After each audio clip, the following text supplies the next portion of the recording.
Muy buenas tardes para todas las personas de los diferentes países de Latinoamérica y Estados Unidos que en este momento se conectan con nuestra transmisión de CIBEI Live. Soy Alejandro Angarita y en nombre del del Centro Iberoamericano de Estudios Internacionales les doy la bienvenida. De igual modo, pues me place presentarles a nuestra invitada de hoy.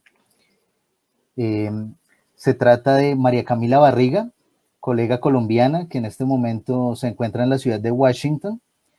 Ella hoy nos hablará de la conflictividad socioambiental y el desarrollo, algunas reflexiones desde el contexto latinoamericano. María Camila es profesional en Gobierno y Relaciones Internacionales de la Universidad Externado de Colombia. Ella tiene una maestría en Seguridad Internacional del Instituto de Estudios Políticos de París. Ha trabajado en organizaciones internacionales, en gubernamentales y no gubernamentales, entre las que se incluyen la Organización de Estados Americanos OEA, el Centro Carter, la Procuraduría General de la Nación y el Centro Nacional de Consultoría. En estos últimos años se ha especializado en el análisis y resolución de conflictos y el diseño de procesos de diálogo con énfasis en conflictos socioambientales vinculados a proyectos de infraestructura y desarrollo internacional. En la actualidad, nuestra invitada hace parte del equipo de resolución de disputas del mecanismo de rendición de cuentas del Banco Interamericano de Desarrollo, en donde ha participado en procesos en Argentina, Colombia y Haití. María Camila, muy buena tarde para ti y pues antes de comenzar con tu charla, quisiéramos saber desde una perspectiva más personal tuya, pues, cómo has vivido estos momentos de aislamiento social allá en Estados Unidos, pues que la situación de contagio ha sido tan alta y pues también cómo ves en general los cuidados a los ciudadanos, si se están cuidando, y cómo ves la situación aquí en Latinoamérica, ahora que pues en estos días ahora somos el epicentro de la pandemia. Hola Alejandro, muchas gracias por este espacio y gracias por la presentación. Bueno, aquí creo que el virus, si bien no distingue entre las diferentes personas, sí afecta de manera diferenciada diferentes grupos. Aquí en Estados Unidos, tal como dices, la situación en términos de estadísticas es compleja. Estaba revisando estadísticas ayer y el número de contagios ya ascendió creo que a 2 millones. Si bien las medidas que se han tomado difieren por estado y difieren por ciudad, aquí en el Distrito de Columbia no ha habido medidas tan fuertes como las que han tomado algunos países latinoamericanos. Ha habido las empresas que pueden hacerlo, han mandado a sus empleados a trabajar en casa, entre ellas la mía. Estoy trabajando desde casa desde el 13 de marzo. Se han cerrado varios establecimientos y hace como 2 semanas se han empezado a abrir. Eso ha generado que aún no hemos visto, pero se ha incrementado un poco el contagio. Y bueno, en términos personales es completamente adaptarse a un método diferente de trabajo, ¿no? Mi trabajo requiere muchas relaciones, contacto personal y estar desde casa ha sido complejo en términos de adaptación y creo que de aquí en adelante, en mi caso, va a resaltar mucho más la importancia de ese contacto personal, aunque nos adaptamos, pero sí siento que las relaciones laborales van a cambiar muchísimo. Y no solo eso, las interacciones sociales también, digamos, las veces que he salido a la calle, que la gente te mira como diciendo, te entiendo, pero por favor, aléjate de mí. Creo que esa cosa va a quedar en la psiquis social por mucho tiempo. Y bueno, y en la región, pues mi familia está en Colombia y las restricciones, si bien se han empezado a flexibilizar un poco, vemos que realmente los contagios no han disminuido en gran medida, ¿no? Entonces sí veo que es una situación muy compleja para los gobiernos ahora. Así es, sí, es bastante complejo pues para los gobiernos y también pues para todos nosotros, ¿no? Los ciudadanos y bueno, todos los que la estamos Sí, padeciendo realmente. sí, sí, Entonces, pues bueno, completamente de bienvenida acuerdo. María Camila. Muchas gracias, te dejo entonces con la transmisión, con la audiencia y bienvenida de nuevo. Gracias, Alejandro. Bueno, mientras Alejandro nos pone la presentación que preparé para hoy, tal como Alejandro decía, esta presentación se va a basar sobre el tema de desarrollo y conflictividad socioambiental. El objetivo es hacer una presentación corta, presentar algunas reflexiones encaminadas a tener un intercambio y enfocadas en el contexto latinoamericano, y por tanto espero que no gastar más de media hora presentando y recibir sus preguntas por medio de los comentarios en Facebook. Bueno, creo que empiezo mientras Alejandro nos pone aquí. La presentación va a estar dividida en 4 partes. La primera se va a tratar del contexto que vive en la región. Voy a dar algunos datos importantes para el análisis. La segunda parte va a ser sobre unas definiciones necesarias para el análisis. Y la tercera me voy a enfocar en las causas estructurales de la conflictividad socioambiental. Más adelante explicar en detalle por qué, pero aquí digo, es muy importante para el análisis, sobre todo la relación conflictividad-desarrollo, tener en cuenta estas causas, y en muchos casos no se tienen en cuenta y por eso tenemos conflictividades crecientes. Y finalmente voy a dar algunas reflexiones sobre el multilateralismo y sobre la cabida de la diplomacia en esta problemática y en esta relación. Siguiente, por favor, Alejandro.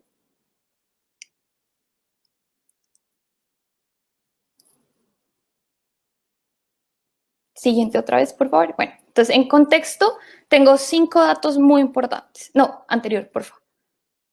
El primer dato tiene que ver con algo que venimos escuchando desde hace varios años y que con todas las protestas que vivió la región en 2019 se ha mostrado esta causa en análisis y en diferentes informes. Es la desaceleración general de las economías de la región. Si vemos este gráfico que se basa en los datos del Banco Mundial, sobre todo en un informe que sacó este año, en junio, sobre las perspectivas económicas post pandemia, vemos una tendencia de reducción de las tasas de crecimiento de las economías de la región, sobre todo a partir de 2014. Las tasas negativas que vemos en 2020 es evidentemente los pronósticos que hace el Banco Mundial sobre los efectos de la pandemia en la economía, pero si nos vamos hacia atrás, vemos que, por ejemplo, en 2016 la tasa de crecimiento llegó casi a cero, a ser nula, y en 2019 el Banco Mundial estimó una tasa de crecimiento del 0.8%. De acuerdo con la CEPAL, los elementos que generan esta desaceleración son 3 principales. El primero es una desaceleración del comercio y la actividad económica a nivel mundial, que ha afectado evidentemente las exportaciones de América Latina, la demanda por exportaciones. Y la segunda es la afectación que han tenido algunos países exportadores por la bajada de los precios de materia prima, afectación obviamente de los países de la región. Y la tercera, que tiene que ver más con elementos más de tipo estructural, es las dificultades que ha tenido la región de inserción en el comercio internacional y de diversificación. Siguiente, Alejandro, por favor. La segunda dato que quiero mostrar aquí, que es importante para el análisis, tiene que ver con el progreso de la región con respecto a la Agenda 2030. El último informe de la CEPAL sobre los progresos de la región entre 2016 y 2019 habla sobre, primero, como aspecto positivo, el fortalecimiento de los compromisos de la región con la agenda, que se ve en la institucionalización de la agenda al interno de los países. ¿Qué tiene que ver esto? Digamos, 29 países de la región ya tienen mecanismos de coordinación internos para la implementación de la agenda. Países como Costa Rica, Argentina, Colombia y Ecuador ya tienen instrumentos de territorialización de esta agenda a nivel nacional. Ahora bien, se han presentado grandes desafíos en términos de, 1, conseguir información lo completamente desglosada para ver el avance de los países de la región en cada una de las metas y objetivos. Y 2, en la misma cumplimiento de metas y objetivos, y aquí hay 2 de gran importancia que se refieren a el objetivo 1 de reducción de la pobreza y el objetivo 10 de lucha contra la desigualdad. El 10 es evidentemente un objetivo transversal a todos los objetivos de desarrollo. Y en ese sentido, la región, si bien tuvo muchos avances a principios de década, esos avances han ido en retroceso. En términos de desigualdad, la región continúa siendo una de las regiones más desiguales del mundo. En 2018, el coeficiente de Gini estaba en 0.46, un coeficiente alto, si bien hubo una reducción entre 2002 y 2014, a partir de 2014 esa reducción anual empezó a ser un poco más pequeña. Y en términos de reducción de la pobreza también hubo unos grandes avances entre 2005 y 2015, pero esta tendencia empezó a ir para atrás a partir de 2015. En 2018 vemos que el porcentaje de población que vive en condiciones de pobreza es del 30.1% y de extrema pobreza del 10.7%, según datos de la CEPAL. En 2019 este porcentaje aumenta a 30.8% y a 11.7%. ¿Eso qué quiere decir? Que en 2018 había 185 millones de personas viviendo en situación de pobreza y en 2019 hay 191 millones de personas. Siguiente, Alejandro, por favor. El tercer dato que quiero dar tiene que ver con la importancia de la infraestructura, que los estados han empezado a tener este discurso de la importancia de la inversión en infraestructura para alcanzar los objetivos de desarrollo sostenible. En este sentido, la Agenda de Acción de Addis Abeba 2015 resalta que la inversión en infraestructura resiliente y sostenible es un prerequisito para alcanzar estos objetivos. En este sentido, aquí la región también tiene importantes desafíos.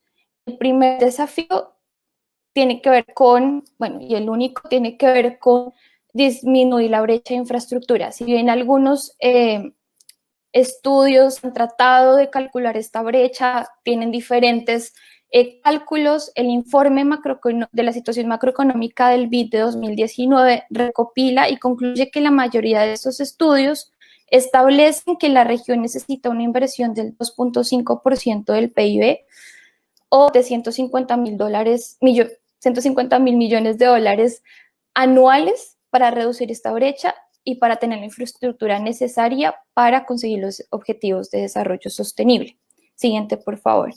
El cuarto dato que quiero dar, y en paralelo a todo esto, es el número elevado de conflictos socioambientales en la región. Si bien encontrar datos sistematizados, datos homogéneos y actualizados sobre estos conflictos es difícil, la mayoría de fuentes hablan de la preponderancia de esta conflictividad en los países de la región.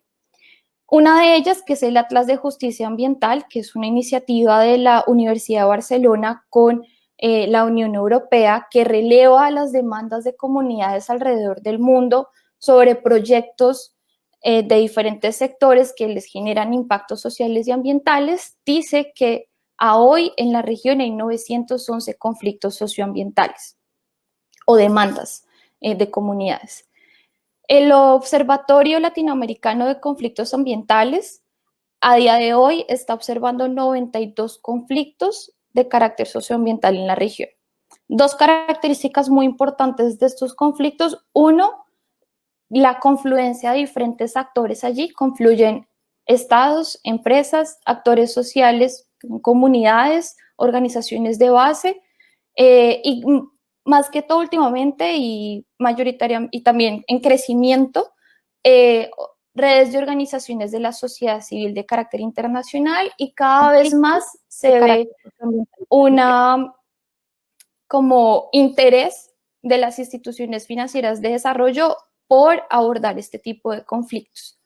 Y también se presentan diferentes sectores directamente relacionados con la infraestructura económica, como aquellos de extracción de recursos naturales, agricultura, turismo, pesca, energías renovables como hidroeléctricas y proyectos de energía eólica, pero también aquellos asociados con infraestructura social, como lo son proyectos de agua y saneamiento. Siguiente, Alejandro, por favor. Y el último dato que quiero dar es sobre la situación de las personas defensoras de derechos humanos en la región. América Latina y el Caribe sigue siendo uno de los países, de las regiones, perdón, más peligrosas para la defensa de los derechos humanos. Frontline Defenders, una organización que se encarga desde 2001 de llevar el conteo de estos casos y de la protección de defensores y defensoras de derechos humanos, en su informe del año pasado estableció que solo el año pasado 304 personas defensoras de derechos humanos fueron asesinadas en el mundo. 2/3 de esas personas ejercían su labor en países de América Latina y el Caribe. 40% de esas personas trabajaban por la defensa de derechos de la tierra, de derechos indígenas y derechos relacionados con el ambiente. Ahora bien, los ataques a las personas defensoras de derechos humanos, más allá del asesinato, son diversos. Vienen desde agresiones físicas hasta intimidación, amenazas, y cada vez más se van dando cuenta ataques menos visibles como campañas de difamación, criminalización y también lo que muchos han llamado el acoso judicial. En ese sentido, el Centro de Información de Derechos Humanos y Empresas relevó entre 2015 y 2019 1.195 ataques en la región. Esta cifra pertenece al 51% de ataques a nivel mundial. Siguiente, Alejandro, por favor. Así, finalizando estos datos de conflicto y frente a los crecientes desafíos en materia de derechos humanos, en materia de objetivos sociales y ambientales y de desarrollo, la necesidad de la región de aumentar la inversión en infraestructura y sobre todo ahora en esta coyuntura de reactivación económica, el debate sobre conflictividad socioambiental y desarrollo aún y continúa teniendo una vigencia muy importante. En este sentido, para poder entender esta relación, requiere comprender las causas estructurales de la conflictividad.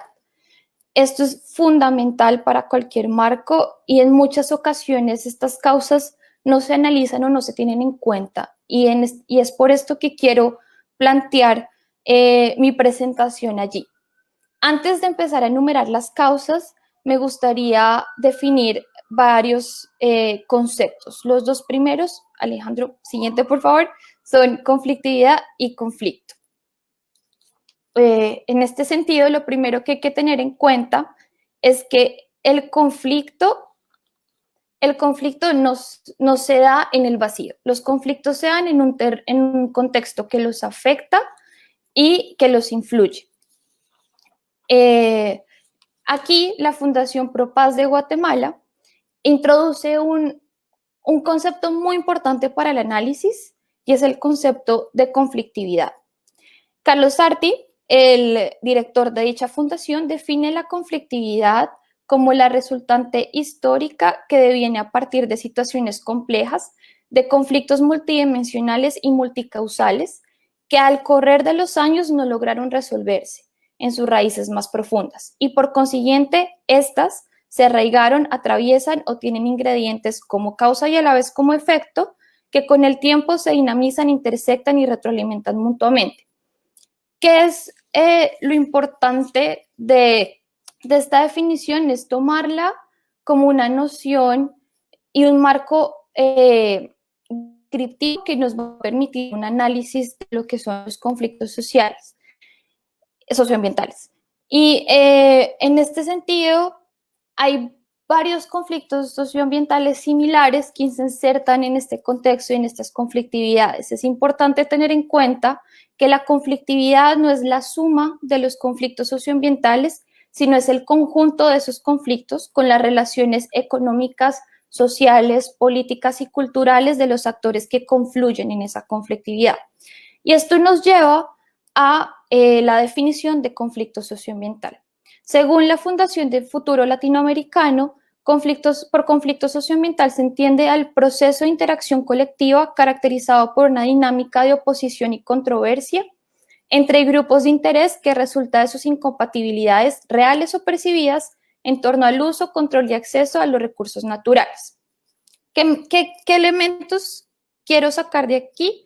Primero, que los conflictos se desarrollan en un contexto. Aquí la definición de conflictividad. Segundo, el conflicto como un proceso.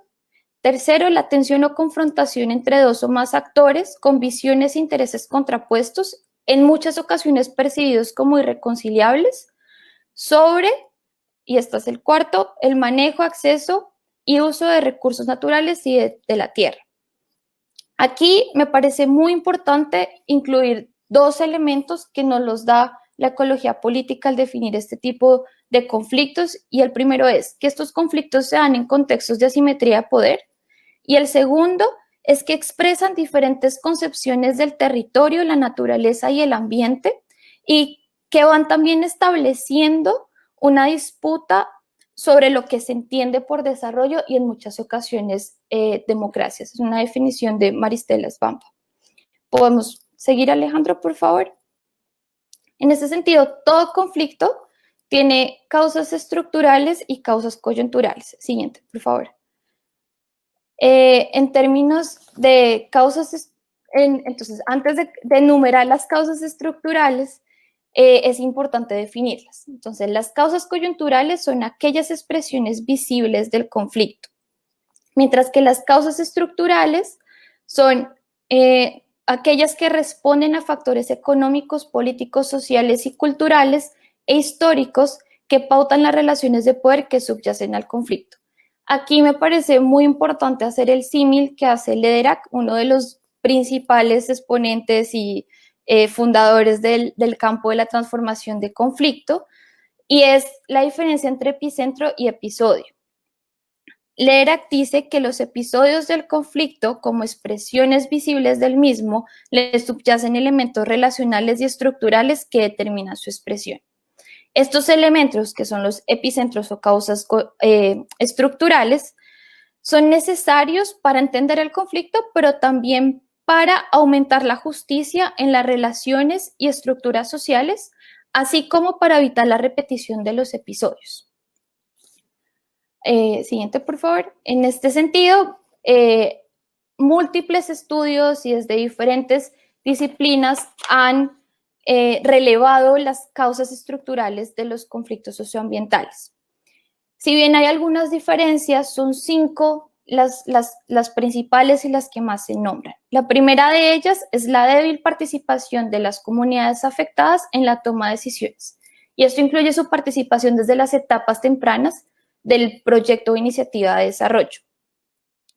El equipo interagencial de la ONU y la Unión Europea en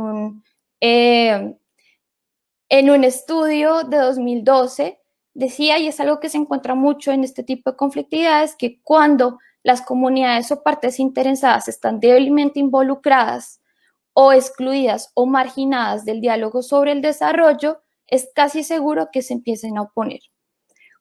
Cuando se juntan otros factores, esta oposición tiende a escalar y se puede convertir en tensión, conflicto o confrontación.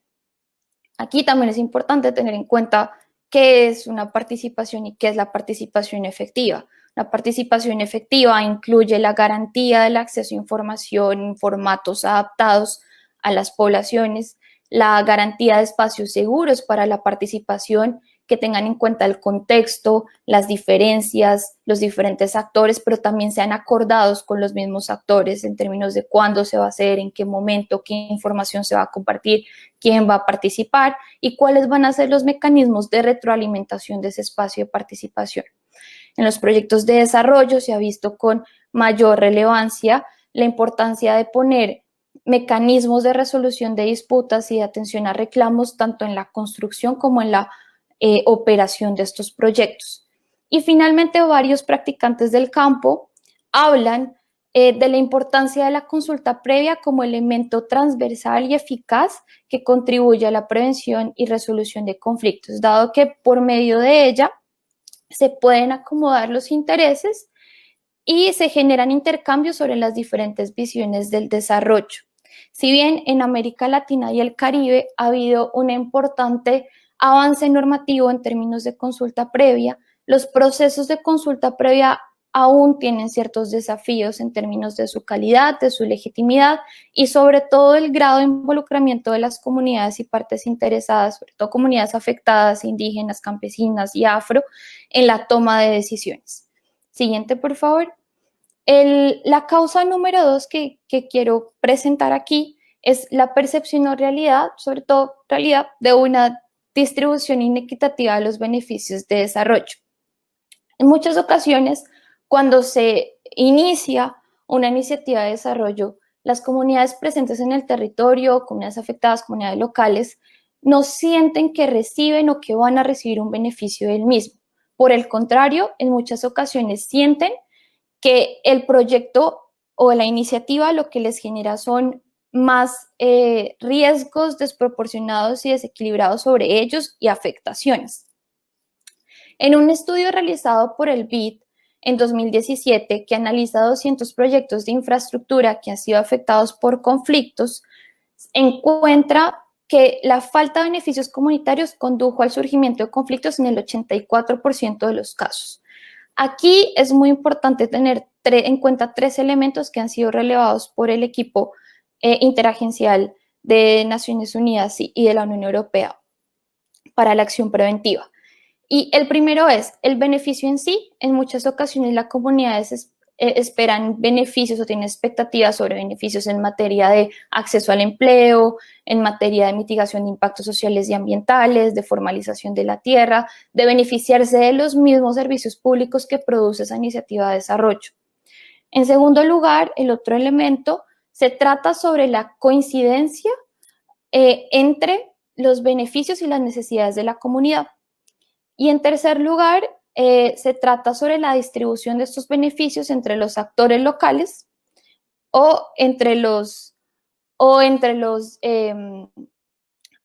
actores locales y los actores que no se perciben que están dentro de este espacio percibido como local. Siguiente, por favor.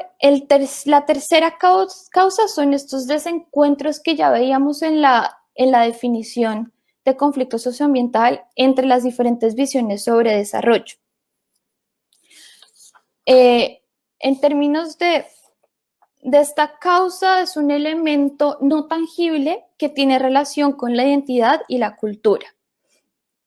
En este sentido, cuando llega un proyecto de desarrollo hay comunidades que ya están ahí, sobre todo comunidades indígenas y campesinas y afro, que tienen un significado diferente al que tienen los promotores del desarrollo sobre el territorio y sobre los recursos naturales. Este significado viene de su relación con ese espacio y de su cultura milenaria, y no se basa tanto en una racionalidad económica en términos de competencia por recursos naturales, sino en una racionalidad cultural. Y muchas veces, o en la mayoría de veces, esos valores y significados no se representan, como ya dije, en los promotores o actores de desarrollo que vehiculizan valores y significados más relacionados con la cultura occidental contemporánea o moderna. Siguiente, por favor. El cuarto factor o causa estructural es el tema de la capacidad del análisis de impactos sociales y ambientales. En ese sentido, la región ha generado importantes avances en términos del análisis de impactos ambientales, pero ha tenido ciertos desafíos en su capacidad de generarlos. Y en que estos análisis siempre se han centrado mayoritariamente en el medio físico y dejan de lado las personas que habitan en este territorio y en ese sentido los impactos sociales. Así, el estudio que ya cité del BID de 200 proyectos de desarrollo dice que el 86% de los casos se presentaron conflictos por fallas en la planeación. Cuando uno empieza a ver qué causa estas fallas en la planeación, uno se encuentra con que son análisis de impactos sociales ineficientes en la mayoría de los casos, e insuficientes. Aquí es muy importante tener en cuenta dos temas: el riesgo contextual y los marcos de sensibilidad al conflicto. Esto se trata de algo que ya han empezado a incorporar mucho más los marcos de sustentabilidad de empresas, de instituciones financieras, pero que aún es necesario fortalecer las capacidades, pero se trata de ver si la iniciativa de desarrollo podría afectar inadvertidamente los derechos humanos de la población presente en ese espacio, ver de qué manera los impactos impactan diferencialmente a las diferentes franjas de la población y a la población vulnerable, y ver si esa iniciativa podría tener la posibilidad de exacerbar las tensiones que ya existen en esa población. Siguiente, por favor. Y el último causa estructural que voy a presentar aquí es la persistencia de brechas de gobernanza. ¿Qué se entiende por brechas de gobernanza? Es esta capacidad débil de algunos estados de materializar e implementar los crecientes compromisos internacionales adquiridos en materia de empresas y derechos humanos, en materia de acceso a la información, en materia de transparencia y en materia de participación. América Latina ha tenido avances muy importantes en términos del andamiaje normativo. Siguiente, por favor.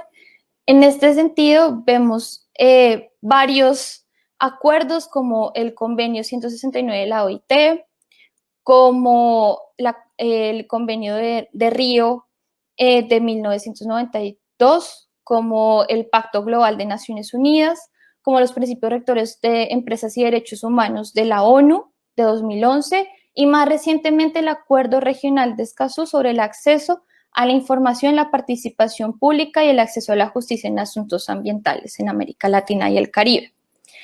De este andamiaje ya hay un compromiso de la región, por ejemplo, en términos del convenio 169, de los 23 países que lo han ratificado, 15 hacen parte de la región. El Acuerdo de Escazú es el primer acuerdo regional vinculante en el mundo que incluye una disposición relativa a los defensores y defensoras de derechos humanos.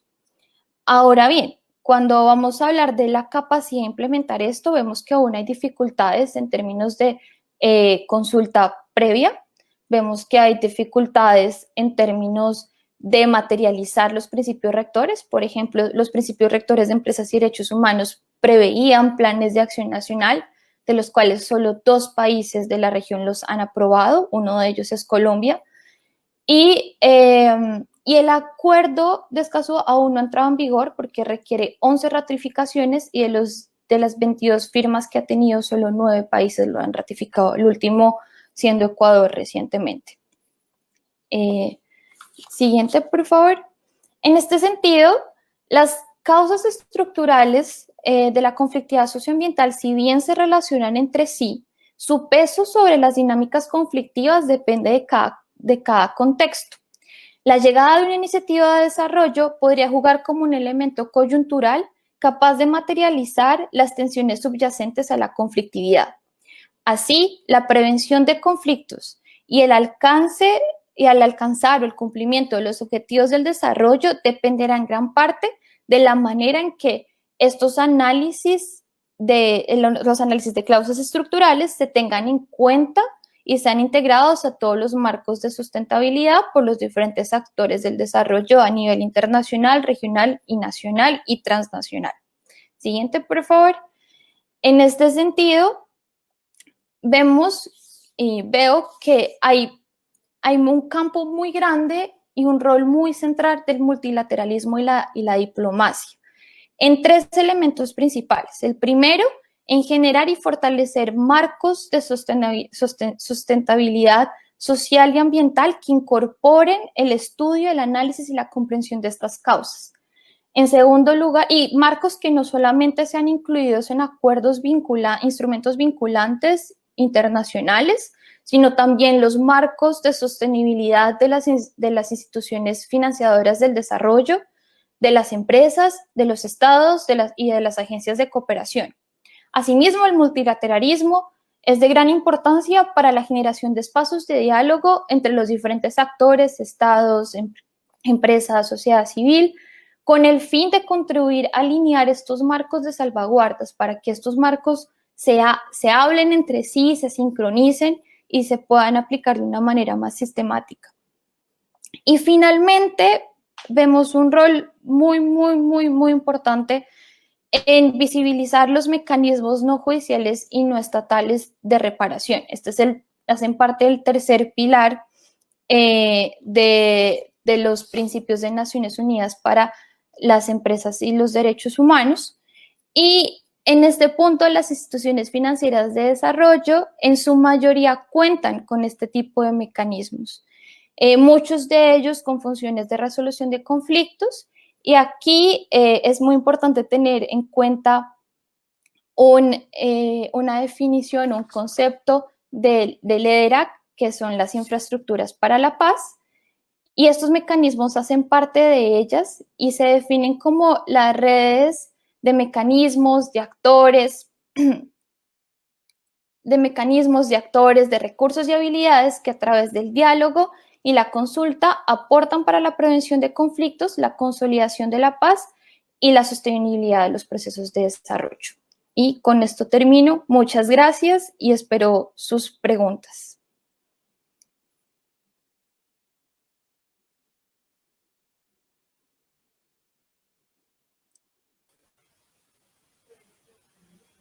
María Camila, muchas gracias por tu intervención en este tema. Bueno, pues digamos que mientras nos llegan algunos comentarios adicionales, no sé si de pronto nos puedas entonces como comentar un poco, decías ahorita que la importancia de la generación de los espacios de diálogo entre los estados, los actores del sector privado y otros actores, normalmente eso se da, ¿no? Vemos que normalmente, pues después de la convención de la OIT se generan este tipo de situaciones. Sin embargo, lo que a veces vemos es que eso también genera una demora o genera también como una transgresión también a ese tipo de comunidades. Entonces, no se terminan como dando de verdad esos espacios para que no se generen los conflictos, ¿no? Entonces, no sé cómo crees tú que eso se pueda como de pronto alivianar o cómo puede hacer de pronto que tanto las comunidades como los estados, como el sector privado, como las industrias o como en los lugares donde se presenta minería o donde hay algún tipo de extracción o algún tipo de situación de este estilo donde vaya a haber algún recurso que se vaya a explotar, pues también entonces se genere una menor cantidad de tiempo para que todos puedan entonces llegar a un acuerdo, ¿no? Claro, sí, y creo que es un dilema complejo porque vemos que sí hay necesidades en la región y los estados han hablado de esas necesidades en términos de infraestructura y demás, pero también aquí me gustaría resaltar mucho la capacidad con la que cuentan los estados, las empresas y sobre todo a nivel proyecto de bajar todos estos compromisos y materializarlos. Y en ese sentido todo lo que hablamos de la identificación de los impactos sociales y ambientales, de la generación de marcos de sensibilidad al conflicto, de gastar tiempo en tener consultas realmente significativas, es un término que se ha utilizado últimamente, y es de garantizar cada vez más y el trabajo sobre esta causa número uno, que es la débil participación de las comunidades allí. Cuando tú excluyes una comunidad, cuando tú no le informas sobre el proyecto, sobre sus impactos, sobre sus posibles beneficios, y cuando no la incluyes desde etapas de preparación y muy tempranas del proyecto, lo más seguro es que se presenten este tipo de conflictos. Citando este estudio del BID, en este momento no me acuerdo bien la cifra, pero decía que más o menos de los 200 proyectos analizados, el 96% de los casos, los conflictos allí generaron sobrecostos y extendieron su plazo. Es decir, que también es entender desde el otro lado que el no detectar y prevenir estos conflictos y no tener marcos realmente sustentables ni aplicarlos debidamente, te generan retrasos y mayores preocupaciones para tu proyecto, pero también los costos sociales que se generan son grandes en términos de desplazamiento, impactos ambientales, degradación, contaminación que es importante tener en cuenta y que uno ve estos compromisos en estos foros que tú dices, la COP21, los foros sobre medio ambiente, la Agenda 2030, que tiene un componente ambiental muy grande, pero que sin embargo sí es importante bajarlos a los sistemas nacionales y sobre todo a los niveles de proyecto. También mencionabas la débil capacidad de implementar los compromisos, ¿no? Por parte de los estados. Y es también, pues, como redundante un poco, pero sí es una falta de compromiso de los estados en de verdad poder cumplir con todo lo que se comprometen, ¿no? Es algo supremamente, ¿cómo se podría decir? Ellos de verdad que lanzan a veces algunas cosas y finalmente no se llegan a cumplir. Y eso, pues bueno, no solamente con esto de la parte socioambiental, ¿no? Sí, Pero pues es como que de verdad lográsemos ver en algún momento esos avances y sobre todo cuando ya están los conflictos ahí encima, ¿no? sí, completamente de acuerdo. Creo que es un desafío para no solo estados de la región, sino fuera. Y creo que también tiene que ver con esta concepción del crecimiento y del desarrollo, que hay muchas presiones para materializar estos compromisos. Completamente de acuerdo. ¿Cómo crees tú que de pronto eso se pueda materializar de una forma más fácil? ¿No tanta burocracia o cómo pensarías tú?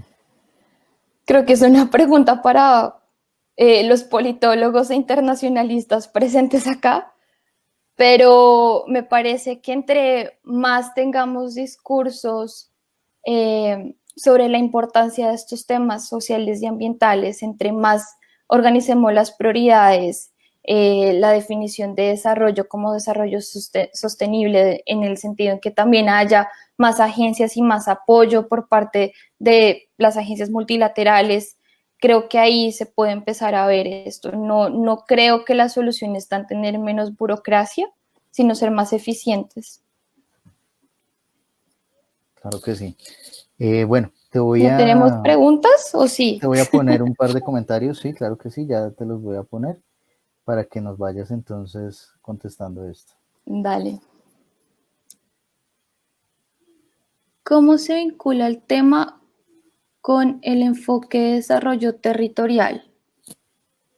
¿Me podrías hablar un poco más del enfoque de desarrollo territorial?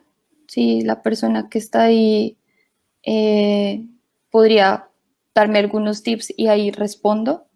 Listo, vamos entonces mientras tanto con la siguiente. Vale. Los Ahora, estados deben Colombia. cumplir con los compromisos asumidos.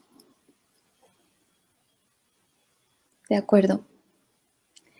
Hablamos mucho de conflictos socioambientales y al respecto pienso que la mayor debilidad es la falta de información científica frente a sus causas y consecuencias y o experiencias exitosas.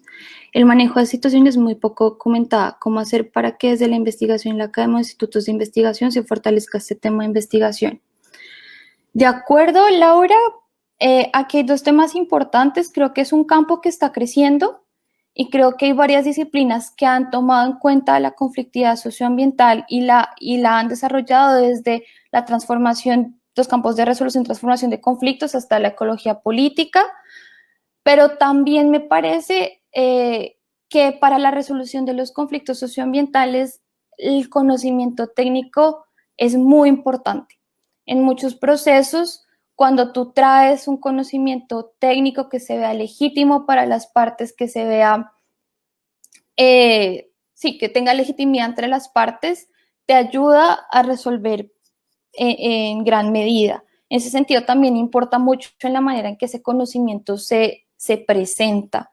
No siempre el conocimiento puede estar ahí, pero en sociedades tan polarizadas como las que tenemos hoy en día, a veces las personas y los actores se vuelven inmunes a este conocimiento. Entonces, si bien concuerdo en que es muy importante tener este conocimiento más técnico y más científico, también es importante encontrar la manera de presentarlo a los diferentes actores de desarrollo.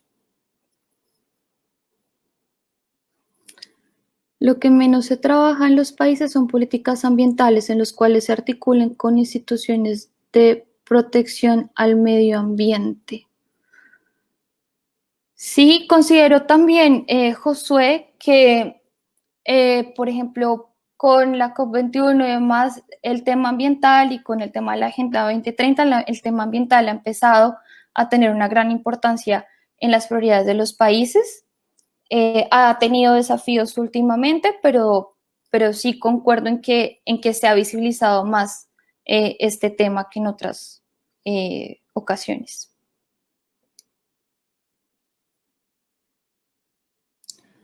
¿Es necesario encontrar un punto medio entre economía y desarrollo? Camilo, no sé qué tanto es un punto medio, sino si entendemos la economía como la gestión de los recursos actuales para las generaciones futuras.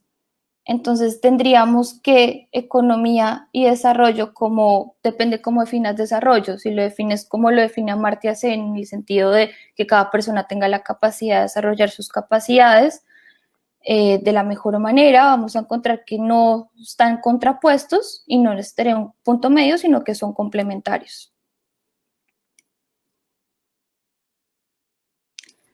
Visto el conflicto como oportunidad, hablamos del manejo de conflictos o transformación. Seguimos hablando desde la resolución, visto el conflicto como. ¿Puedes ampliar información? Gracias. Laura, esto es un tema que para los practicantes del campo también es un tema de debate. Si bien la resolución está basada en los intereses y necesidades, siempre se apunta a la transformación. Y sí, se ve el conflicto como oportunidad de cambio, pero también se ve con su transformación, se ve como un objetivo a largo plazo con el fin de no solo influir en las relaciones de las personas, sino también en las estructuras, y aquí viene el tema de causas estructurales y el epicentro del conflicto del que habla Lederach, para generar sociedades más justas. En este sentido, son proyectos de muy largo plazo que también pega a las estructuras y creo que ese debería ser el objetivo de todos los profesionales que trabajamos en este campo. Sin embargo, es difícil de cuantificar en materia de resultados a corto plazo, a mediano plazo, porque son de verdad procesos de varios años. Y si necesitas algún tipo de bibliografía, feliz de pasarte por medio de Alejandro y de los amigos de CIBEI.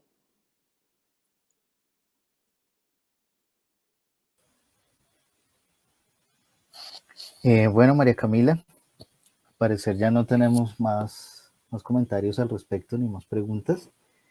Entonces, pues te quiero agradecer. Muchas gracias por tu excelente charla, por tu presentación y apoyo para CIBEI. Es un gusto que nos hayas podido acompañar y pues exaltamos tu labor dentro del BID, una colega colombiana estando allá. Y pues más con estos temas socioambientales, ¿no?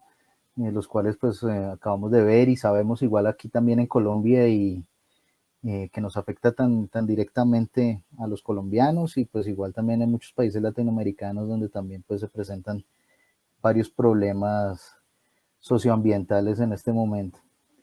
Entonces, Camila, muchas gracias. A ti, Alejandro, y a Fundación CIBEI por este espacio. Y bueno, cualquier cosa, comparto la presentación contigo, bibliografía también, feliz de compartirla y muchas gracias por este espacio y a todos los que se conectaron a él.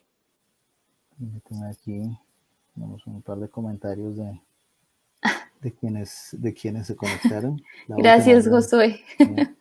un agradecimiento. Gracias, Laura, también. Y bueno, a quienes nos acompañaron en esta transmisión, un saludo también muy especial, invitándolos este jueves 25 de junio. Vamos a estar a las 5 de la tarde en nuestro espacio llamado Aula Diplomática CIBEI, en donde el país invitado va a ser México. Vamos a tener la presencia de la embajadora Patricia Galeana Herrera, embajadora de México en Colombia. Este es un webinar gratuito, sin embargo tiene previa inscripción. En el link que les va a aparecer ahorita en pantalla van a poder inscribirse, van a poderse inscribir y entonces ahí ya continuar para que nos acompañen con esta charla que tendremos con la embajadora. Bueno, muchas gracias a todos por su presencia. Que estén muy bien. Chao, María Camila, gracias. Chao, Alejandro. Gracias a ti.